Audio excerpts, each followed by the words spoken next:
지금 첫 번째 세션으로 미래 전문학자이신 최윤식 박사님께서 나오셔서 소그룹 사역을 주제로, 소그룹을 키워드로 강연을 해주시겠습니다.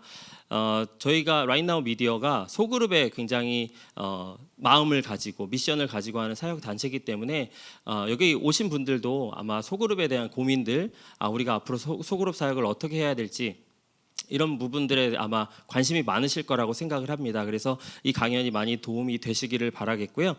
최윤식 박사님은 아시아 미래연구소장이시고 세계 전문 미래학자 협회 이사이시기도 하십니다. 네, 뜨거운 박수로 최윤식 박사님을 맞이하도록 하겠습니다.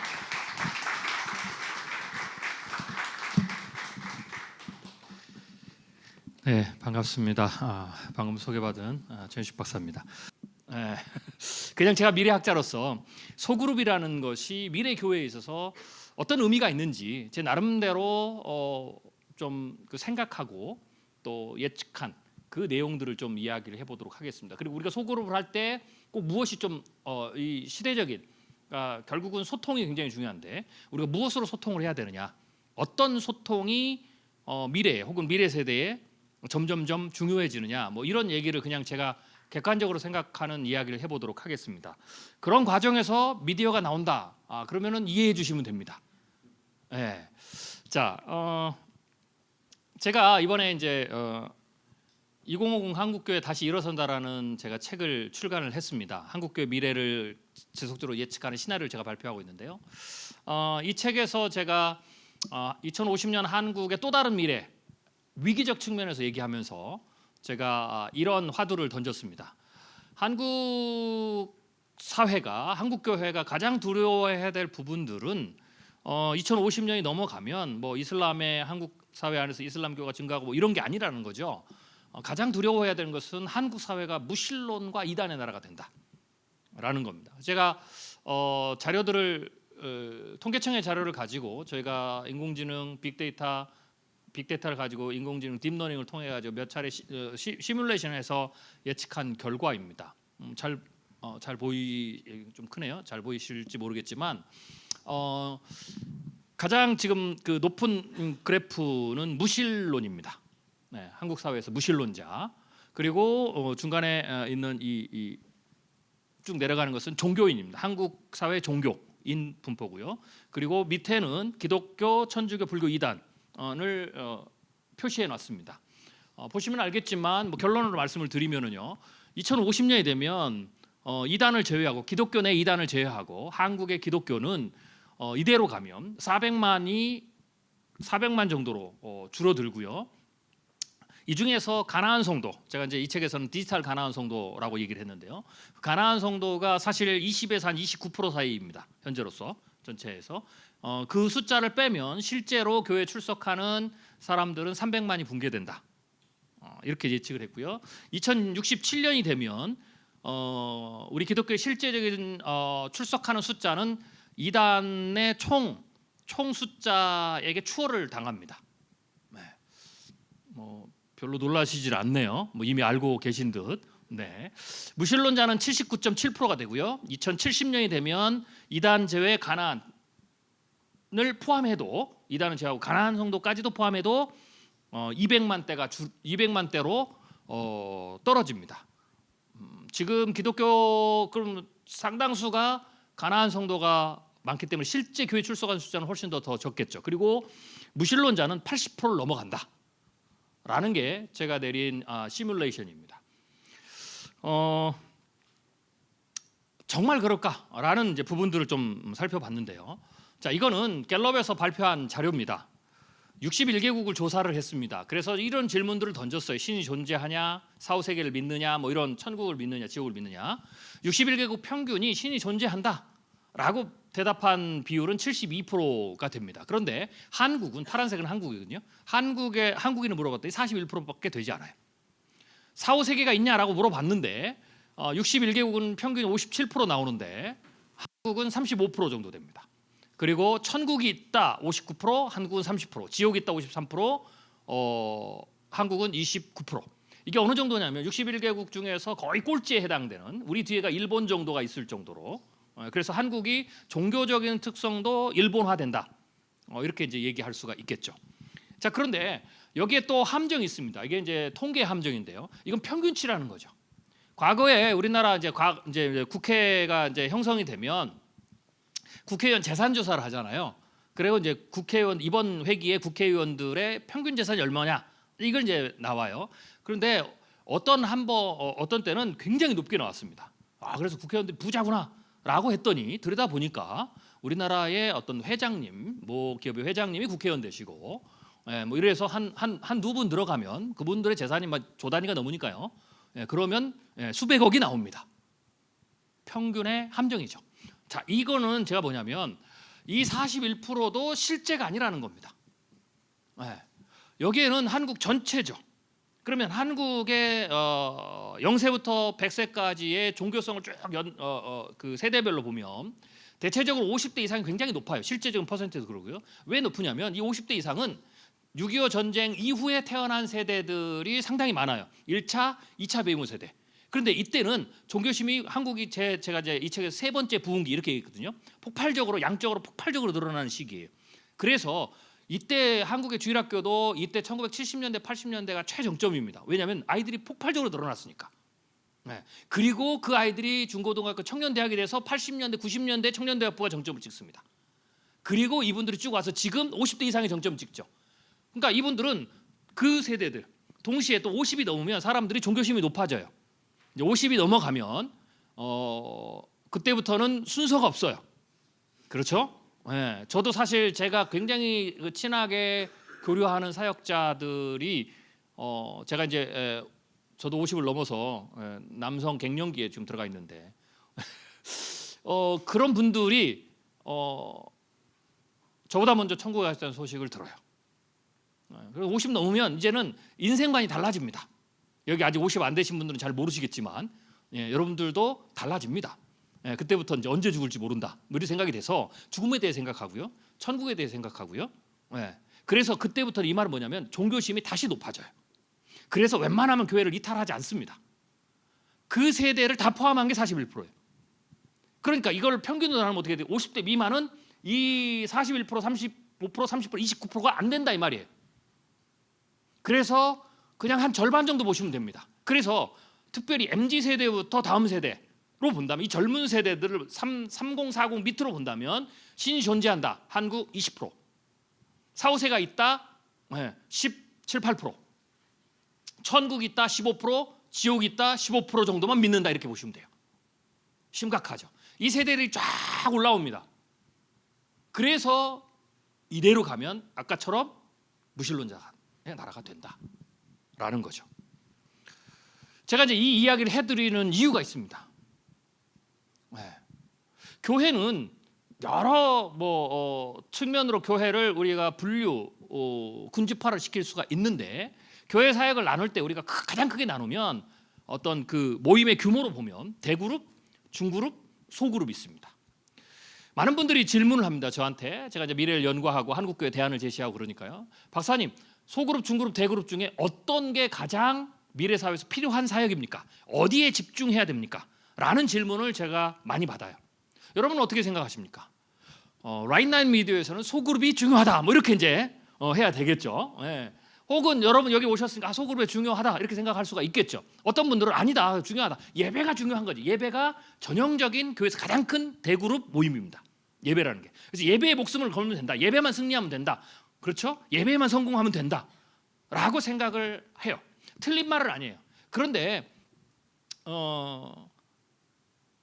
정확히 얘기하면요, 모두 다 중요합니다. 정확히 얘기하면 한 나사가 빠지면, 한쪽이 축이 흔들리면 바퀴 하나가 파진. 정확히 얘기하면 이렇게 되는 거죠. 교회, 소그룹, 중그룹, 대그룹 이렇게 보면 교회는 세 개의 바퀴, 3륜차죠. 세 개의 바퀴로 달리는 오르가니즘이에요. 거기서 바퀴 하나가 빠지면 어떻게 되겠어요? 못 가는 겁니다. 혹은 계속 돌면 갈 수는 있어요. 삐뚤어지게 간다라는 거죠. 또 하나, 가면 계속 돌리긴 돌리는데 쳇바퀴 돌듯이 그 자리를 맨맨 돈다는 거죠. 교회가 올바른 방향으로 건강하게 잘 가려면 세 개의 그룹이 건강하게 돌아야 됩니다.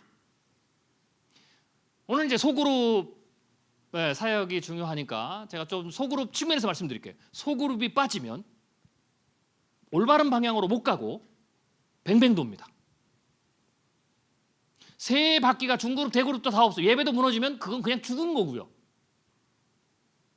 그래서 교회라는 공동체는 대그룹, 중그룹, 소그룹. 좀 더 추격한다면 중그룹은 소그룹이 아니니까 대그룹에 포함시킬 수 있습니다. 중그룹의 대표적인 사역들이 뭐 수요 예배나 금요철화나 뭐 이런 혹은 대규모 성경 공부나 뭐 이렇게 되죠. 성경 공부 101 개론하면 이제 중그룹으로 하잖아요. 그러니까 그것도 뭐 대그룹으로 본다면 사실은 소그룹과 대그룹 두 날개로 간다라고 볼 수가 있는 거죠. 그래서 제가 오늘 여러분들에게 말씀드리고 싶은 것은 미래에도 이건 변하지 않는다라는 겁니다. 그래서 소그룹을 해야 되느냐 말아야 되느냐라는 고민 자체가 틀린 겁니다. 틀린 겁니다. 반드시 하셔야 됩니다. 네. 여러분은 예배를 해야 되느냐 말아야 되느냐고 고민하지 않으시죠? 마찬가지입니다. 소그룹을 해야 되느냐 말아야 되느냐를 가지고 고민하시면 안 된다 이 말입니다. 안 하면 문제가 생기는 겁니다. 그런 측면에서 미래 사회가 아무리 변해도 제가 이제 미래를 예측할 때는 많은 분들이 물어봐요. 박사님 미래를 예측할 때 어떻게 예측합니까? 라고 할 때 제가 이렇게 얘기하거든요. 미래는 가장 기본적인 틀이 변하는 것과 변하지 않는 게 있어요. 미래학자는 어떻게 하느냐? 많은 사람들은 제가 이제 미래학자니까 변화를 막 얘기를 하거든요. 많은 사람이 변화에 관심을 가지니까. 근데 실제로는 제가 가장 공을 들이는 게 뭐냐? 변하지 않는 겁니다. 변하지 않는 걸 먼저 놓고 그 다음에 변하는 걸 예측을 해요. 변하지 않는 것은 미래에도 여전히 변하지 않는 것은 소그룹은 중요하다. 필수다. 선택이 아니다. 반드시 해야 된다. 근데 변하는 건 뭐냐? 미래의 소그룹을 어떻게 할 것인가는 변해야 된다. 이게 중요한 거죠. 어떤 방식으로 해야 되는 것은 변해야 된다. 라는 거죠. 우리가 해봤더니 뭐 별로 효과가 없어. 하지 말아야 돼. 이러면 안 됩니다. 이러면 큰일 납니다. 예배를 우리가 드렸더니 성도가 변화가 안 돼. 근데 어느 날 목사님 예배를 우리가 매주 드리는데 제일 많이 하는데 성도들이 변화가 안 돼. 그러니까 우리는 다음 주부터 예배 안 드릴 거예요. 이렇게 하면 어떻게 되겠어요? 그 목사님 나가셔야 됩니다. 그런데 속으로 막 했는데 안 돼. 그러니까 우리 속으로 안 해도 돼. 라고 하면은 쫓아내는 분이 없어요. 그럼요 목사님 다행입니다. 그거 빼고 그냥 예배에 올인합시다. 뭐 이러거든요. 굉장히 중요한 요소입니다. 특별히 한국교회 같은 경우에 교회가 클수록 소그룹은 굉장히 중요하다. 작은 교회, 개척교회는 대그룹 이꼴 소그룹이에요. 숫자가 똑같으니까. 그러나 커갈수록 어떻게 돼요? 소그룹의 중요성은 더 중요합니다. 왜? 대그룹에서 줄 수 있는 게 있고 대그룹에 줄 수 없는 게 있습니다. 교회의 중요한 목적은 성도를 온전하게 세우는 겁니다. 할렐루야. 그렇죠? 네. 온전하게 세우기 위해서는 모든 게 필요한 거예요. 그러나 우리의 이 지구상에 존재하는 이 조직의 특성상 온전한 것을 내가 얻을 때 대그룹만으로 얻을 수가 없어요. 대그룹에서 얻을 수가 있는 게 있고 소그룹에서 얻을 수 있는 거죠. 이 말은 거꾸로 소그룹만으로도 안 돼요. 소그룹에서 줄 수 있는 게 있고 소그룹 줄 수 없는 게 있어요. 소그룹으로 모든 게 다 통한다 라고 생각하면 그것도 틀린 말이에요. 그래서 소그룹의 역할을 잘 이해하는 게 중요하고 소그룹에서 무엇을 얻어야 되는지를 아는 것도 굉장히 중요하죠. 자, 첫 번째 결론입니다. 미래가 아무리 변해도 소그룹 사역은 필수다. 예배를 포기할 수 없듯이 소그룹을 포기할 수가 없다 라고 하는 거죠. 자, 그러면 우리가 모이고 싶은 소그룹을 미래에 살려면 이제 변하는 걸 얘기를 좀 해보겠습니다. 제가 지금까지 변하지 않는 걸 얘기를 드렸죠. 변하는 것은 뭐냐? 이건 이제 미래 사회 변하는 건 간단해요. 소그룹에 모인 사람들의 이 변화기 때문에 그 변화를 우리가 포착해서 통찰해서 그들을 따라가라는 얘기가 아니고 그들이 받아들일 수 있는 메시지의 특성, 형태 그리고 소통의 방식들을 변화시켜 나가야 된다는 겁니다. 왜냐? 하나님은 완벽한 소통을 하시는 분이죠. 전지전능하시고 그러나 우리는 완벽하지 않아요. 인간은 사실 소통하는데 애를 많이 써야 됩니다. 그리고 소통이라는 것은 좀 쉬운 예를 들죠. 정부가 들어설 때마다 저는 어떤 정부를 뭐 폄하하고 공격하는 게 아니에요. 정부가 들어설 때마다 어떤 정권이든지 간에 국민과 소통한다고 얘기합니다. 어떤 대통령이든지 국민과 소통한다고 합니다. 그게 제일 일이거든요. 네. 그래서 수많은 자리를 마련해요. 뭐 대국민 담화도 하고 뭐 그다음에 만나서 얘기도 하고 막 부르고. 그런데 어떤 정부는 소통을 잘하는 정부다라고 얘기하고 어떤 정부는 야 불통 정부다 그래요. 그런데 그 불통 정부라고 얘기하는 정부의 대통령이나 혹은 장관이나 중요 사람들이 그렇다고 해서 불통이라고 해서 안 만나는 게 아니에요. 과거에 소통했던 거 똑같이 해요. 같이 만나기도 하고 담화도 하고 막 그러잖아요. 그런데 왜 그러면 불통이라고 할까? 간단하잖아요. 같이 그런 자리에 있는데 본인 할 말만 하고 가신다라는 거죠. 네. 소통은 누가 소통하는 들어줄 때 소통이라고 하는 거죠. 그리고 내가 이해될 수 있는 말로 풀어서 한다는 거죠. 즉 소통은 내가 중심이 아니에요. 소통은 소그룹 인도자가 중심이 아니라는 거죠. 소통은 청중 소그룹 멤버들이 중심이에요. 즉 그러니까 변한다는 것은 그들이 변하는 거죠. 그들의 소통의 방식, 그들이 듣고 싶은 거, 그들이 컨텐츠를 소비하는 거, 그들이 이해하는 방식이 변한다라는 거죠. 그런 측면에서 미래의 소그룹도 변해야 된다라는 겁니다. 만약에 소그룹이 안 된다라는 것은요, 바로 그 문제예요. 말씀이 위력이 없어서 안 되는 게 아니에요. 제가 이제 이렇게 표현하는데 죄송한 말씀이지만 여러분이 만약 소그룹 했는데 소그룹의 변화가 안 일어났다. 여러분은 굉장히 놀라우신 능력을 가지신 분이에요. 놀라운 기적을 하시는 분이에요. 아니 말씀 자체가 사람을 녹이고 막 변화시키고 막 할 수 있는 놀라운 능력을 가진 그 말씀인데 그 말씀이 그 능력을 발휘하지 못하도록 놀랍게 여러분들이 역사하고 있는 거예요. 좀 이해가 오시나요? 내가 너무 어려웠나요? 말씀은 능력인데 여러분이 그 말씀의 능력이 속으로 말해서 일어나지 못하도록 여러분이 막고 계시는 거죠. 네. 성령의 불통은 성령의 오류가 아니라 여러분의 문제, 우리의 문제죠. 우리가 그 성령의 소통을 방해하는 겁니다. 내 마음대로, 내 하고 싶은 대로, 내 뜻대로, 내 편한 방식대로. 이건 굉장히 중요한 부분입니다. 이걸 제가 또 다른 측면에서 비유를 해드릴게요. 연애 때는요 소통이 정말 잘 돼요. 네, 그래서 결혼을 하거든요. 왜 소통이 잘 되냐? 간단해요. 제가 따져보니까 저도 해보니까 연애 때는 상대방이 원하는 걸 해줘요. 결혼하고는 소통이 안 돼요. 왜요? 그때부터는 내 말을 들으라고 그래요. 이게 원리입니다. 네. 자 그렇다면 미래 사회에 특별히 우리가 뭐 젊은 세대들, 뭐 지금으로 젊은 세대, 뭐 굳이 제가 지금 젊은 세대를 얘기하지만 두 가지예요. 하나는 지금의 젊은 세대로 소통이 지금 가장 안 되고 속으로 가장 안 되고 또 두 번째로는 이들이 10년, 20년 지나면 이분들이 메인 세력이 돼요. 그렇기 때문에 그들을 대상으로 좀 얘기를 할 건데 또 미래와 관련돼서 그러면 어떻게 해야 되느냐, 뭘 변화시켜야 되느냐? 첫 번째가 초개인화 트렌드예요. 초개인화. 초개인화는 뭐 김난도 교수님 얘기하기도 하고 하는데요. 이거예요. 개인의 상황과 필요에 맞게 기업이 개별적인 맞춤 혜택을 제공하는 걸 뜻하죠. 이 말은 뭐냐면 이 트렌드는 또 다른 트렌드를 만들고 거꾸로 트렌드가 메인이 돼요. 기업이 마케팅을 위해서 그렇게 했더니 사람들이 거기에 익숙해져서 모든 영역에서 초개인화를 원하는 거예요. 초개인화를 원한다. 자, 이거는 거스를 수 없는 겁니다. 이 사람들 요새 사람이 참 너무 힘들어. 너무 힘들게 해. 뭐 저에게 다 본인이 다 맞춰달라고 그래. 피곤해. 이렇게 하시면 안 된다는 겁니다. 네. 그들의 요구는 정당한 거예요. 소그룹에서 그걸 어떤 기술로 그것을 맞춰줄지. 여기서 초개인화라는 건 뭐냐면 이런 거죠. 과거에 이 그룹, 그러니까 초개인화, 나에게 맞춰줘. 뭐 내가 뭐 우선이야. 뭐 이런 거는 지금 세대만이 아니에요. 과거부터 인간의 본성이에요.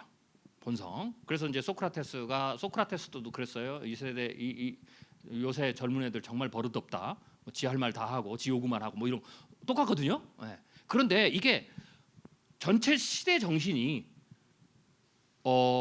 그룹, 조직, 국가 이 대그룹이 우선일 때는 자기가 스스로 희생을 하는 거예요. 내가 욕구가 있어도 얘기하지 않는 거죠. 그런데 이게 그대로 머물러 있잖아요. 이게 이제 제가 이제 그 미래 예측 때 진자추처럼 움직인다고 그러거든요. 그러니까 여성화 트렌드가 있고 남성화 트렌드, 이게 진자추로 움직이는 거예요. 그런 것처럼 마치 지금 어느 시대냐면 이 추가 개인화로 움직이는 거예요. 네. 자, 그러면 이걸 어떻게 표현하면 되냐면 이런 거죠. 교회에서도 이렇게 얘기했어요. 여러분 많이 들어보셨을 때요. 이제 공동체가 중요, 개인보다 공동체가 중요하다라고 할 때 이런 거예요. 교회가 성장해야 당신이 복 받는다. 이게 공동체 우선이에요. 교회가 살아야 당신이 산다. 이런 거죠. 그러니까 당신의 어떤 요구들을 죽여라. 그리고 교회가 잘 되기 위해서 노력해라. 우리 부서가 잘 돼야. 이러면 어떻게 돼요? 그게 이제 공동체죠. 근데 지금은 어떻게 되냐면 이렇게 되는 거죠. 요 시대는 당신이 잘 돼야 교회가 건강해집니다. 당신이 잘 돼야 교회가 부흥합니다. 지금은 그 시대예요. 그러니까 틀렸다 맞았다로 가시면 안 되는 거예요. 이거를 다 자꾸 이쪽으로 끌고 와. 내 때는, 그렇죠? 나 때는 안 그랬다 라고 하면서 자꾸 그렇게 끌고 오고 너희들의 생각이 잘못됐다 라고 말하면 소그룹은 절대 안 됩니다. 특히 소그룹 안에서는. 그래서 이 초개인화 트렌드가 굉장히 중요하다라는 거죠. 자, 제가 이 얘기를 하는 이유는 뭐냐면, 초개인화는 뭐냐면 이거예요. 소그룹이 12명이 모여 있지만 그 12명이 모인 데서도 12가지의 요구가 있다라는 거죠. 12가지의 디퍼런트가 있다라는 거예요. 다양성이 있다라는 거죠. 자, 그러면 여러분들은 이제 고민하셔야 돼요. 12가지의 다양성을 맞춰야 됩니다. 소그룹에서. 이게 굉장히 소그룹에서 중요하다라는 거고요. 그게 12가지만 그 안에는 또 다양성이 있죠. 그거 어떻게 맞출 거냐? 여러 가지가 있지만 제가 오늘 말씀드리고자 하는 것은 2가지입니다. 여기에 또 하나가 있어요. 뭐냐면 이 젊은 세대로 가면서 뭔가를 학습하는 데 있어서의 스타일이 바뀌어요. 태초부터 지금까지 모든 사람의 학습 방법이 똑같다고 생각하면 안 됩니다. 시대에 따라 학습의 방법은 달라져요. 우리 때의 학습의 방법은 뭐냐? 자, 공공성, 이게 조직이 중요하잖아요. 이때는 또 있어요. 그래서 이때 나오는 게 하이어라키가 딱 정해져 있죠. 군사부일체다. 스승의 그림자는 밟지도 않는다. 선생님이 말씀하신 건 모두 다 옳다. 그래서 옳으니까 질문할 필요가 없는 거죠. 선생님 다시 한번 설명해 주세요는 할 수 있어요, 질문이. 그러나 챌린지, 토론, 이거는 안 되는 거예요. 그냥 말씀하옵소서 내가 듣겠나이다. 뭐 이런 거죠. 이런 특성이 있는 거죠. 그러다 보니까 이게 이제 그때는 그렇지만 지금은 어떻게 그렇지 않다라는 거죠. 근데 소그룹에서도 그런 성향이 나타나는 경우가 많이 있어요. 소그룹 리더가 다 혼자 얘기하고 혹은 특성사를 막 얘기하고 그 다음에 막 많은 얘기를 하는 것 같은데 마지막에 어떻게 되겠어요? 소그룹 인도하시는 교육자가 다 알아서 정리를 해요. 그래놓고 막 얘기는 하지만 본인이 원하는 대로 끌고 가는 거죠. 이게 이제 안 맞는 이유들입니다. 안 맞는 이유들이죠.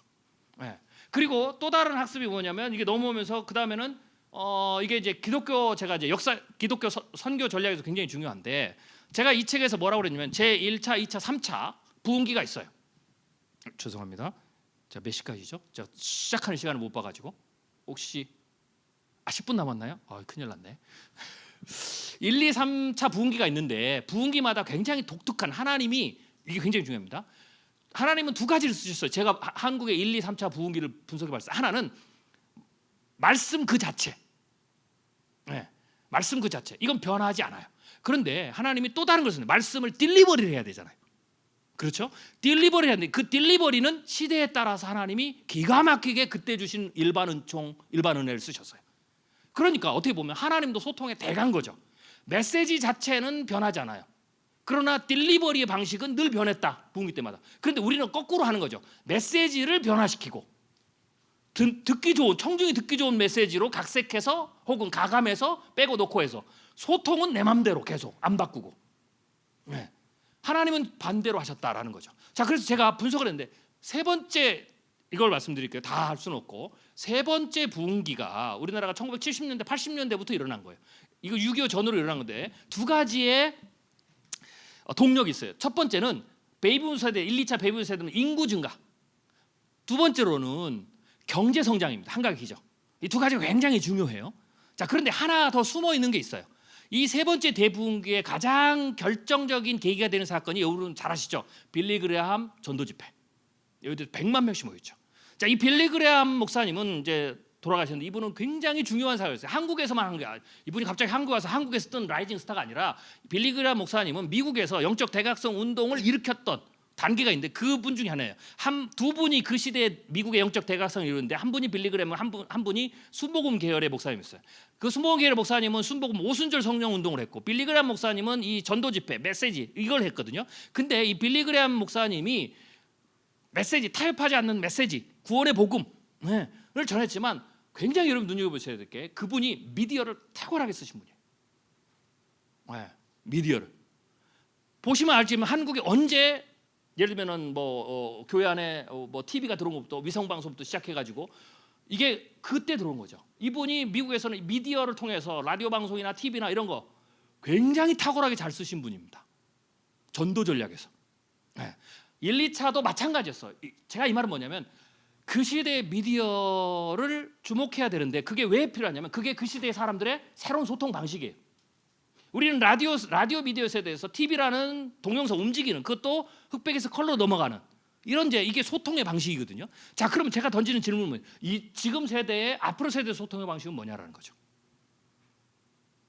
첫 번째 역시 거대하게 미디어다. 미디어를 잘 써야 된다.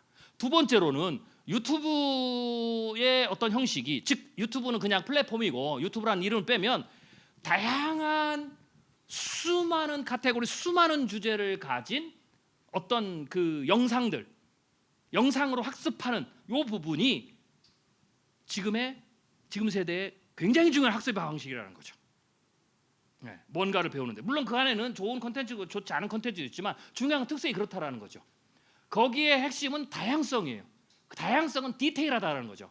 모든 사람들이 자기의 문제와 고민을 포커스를 거기서 잡을 수 있다라는 거죠. 그게 개인화된 영상의 가장 중요한 역할 중에 하나.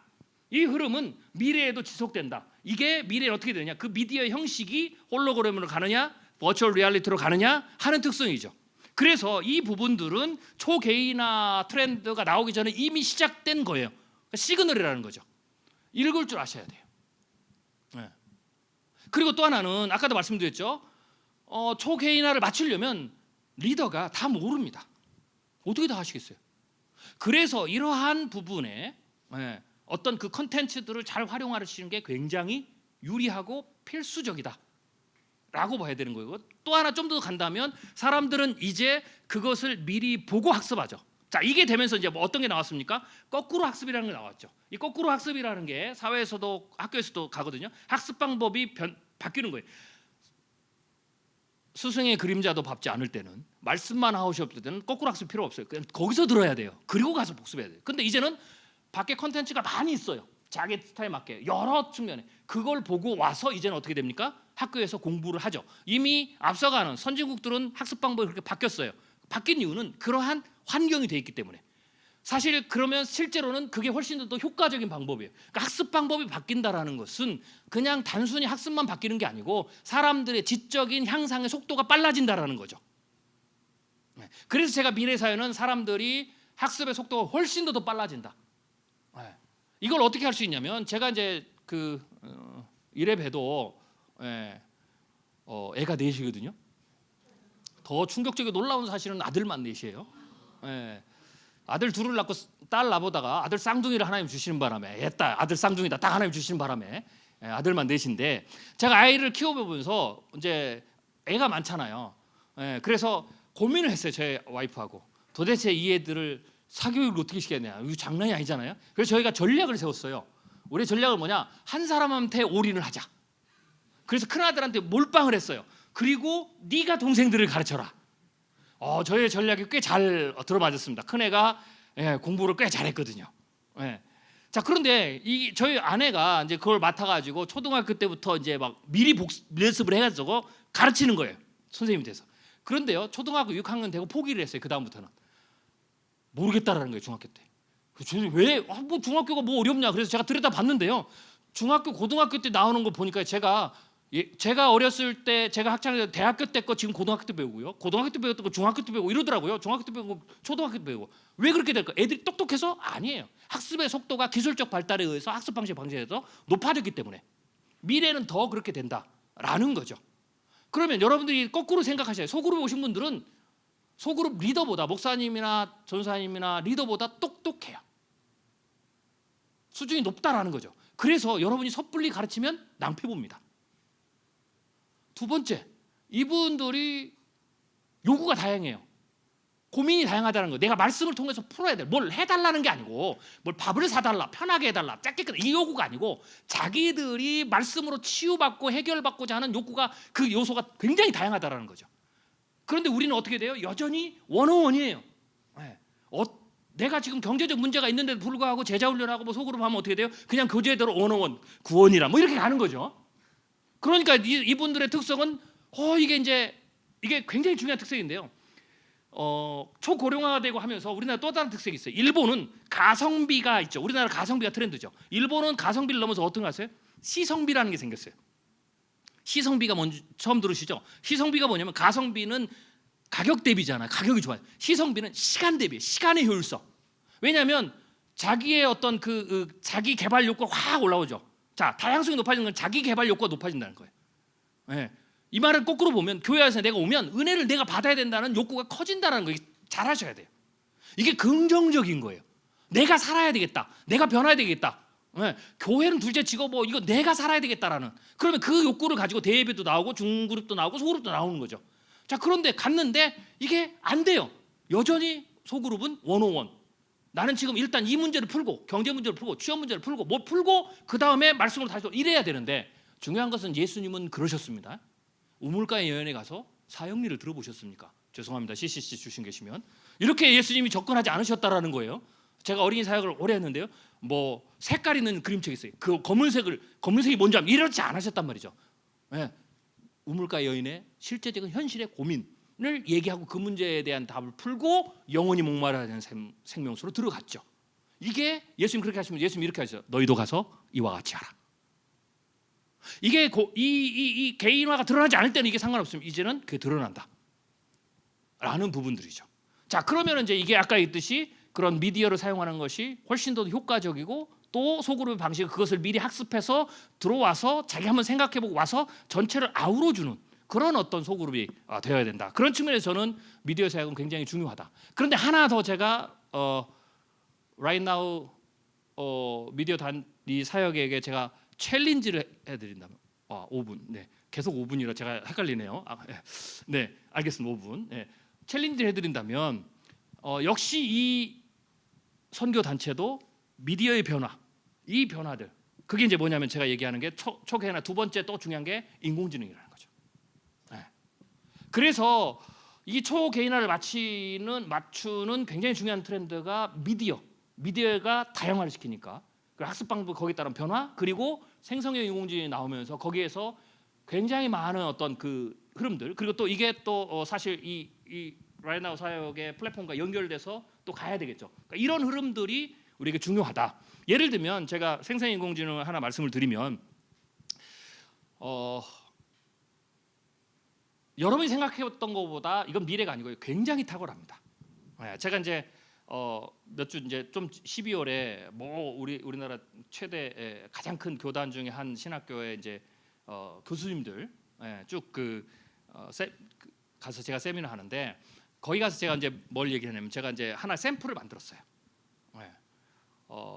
이런 거죠. 생성인공지능이 아무것도 몰라도 생성인공지능이 티칭이 가능합니다. 이 속으로 굉장히 좋아요. 거꾸로 학습해서.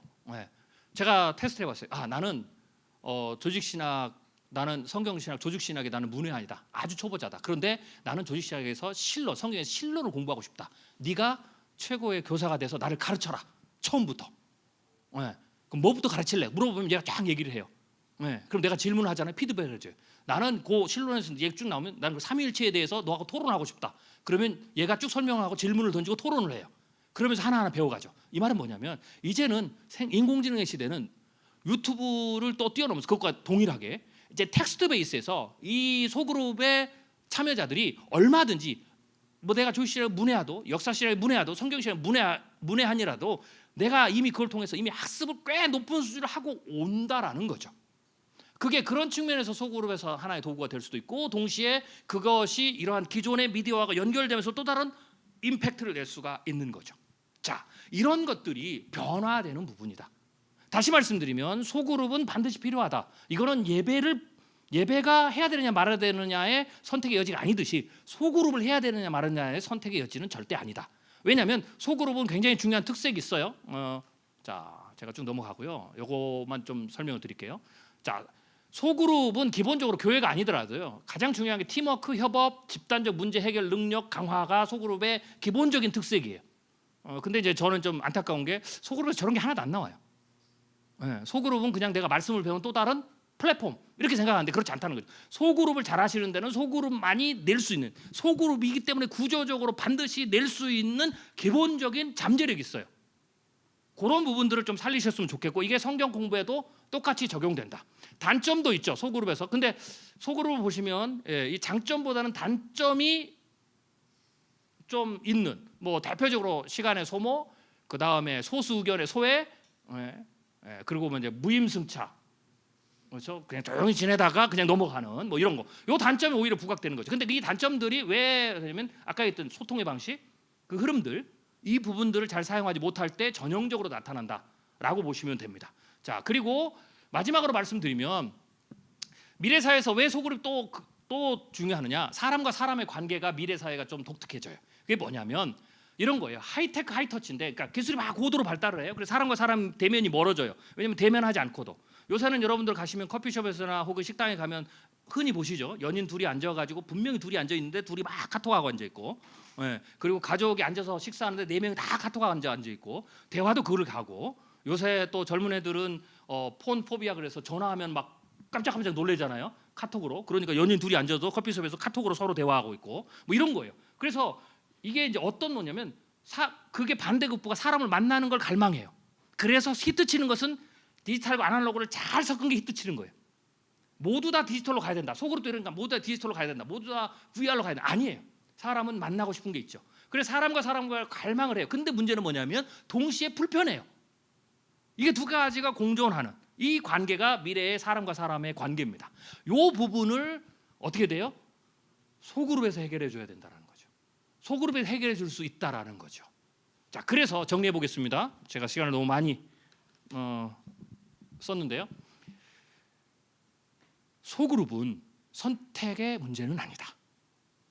반드시 필요하다. 그런데 변하는 건 뭐냐? 소그룹에서 일어나는 소통의 방식, 이러한 부분들이 변화된다. 그리고 그러기 위해서는 특별히 미래에 굉장히 중요한, 지금도 그 right now 미디어 사역에서의 여러분들이 굉장히 좋은 점은 있지만 이 부분들은 시간이 갈수록 좀 더 중요해지고 더 적극적으로 사용하시는 게 소그룹의 어떤 그 영적인 어떤 열매들을 맺는데 굉장히 중요하게 여겨진다. 그렇지만 그럼에도 불구하고 또 다른 아까 했던 인공지능이라든지 이런 부분들도 같이, 그래서 선교 단체도 그런 측면에서 같이 조금 더 발전하고, 또 동시에 여러분들 소그룹에서도 그런 부분들도 잘 활용하시면 놀라운 역사가 일어나는 소그룹이 되지 않을까라고 생각이 됩니다. 감사합니다.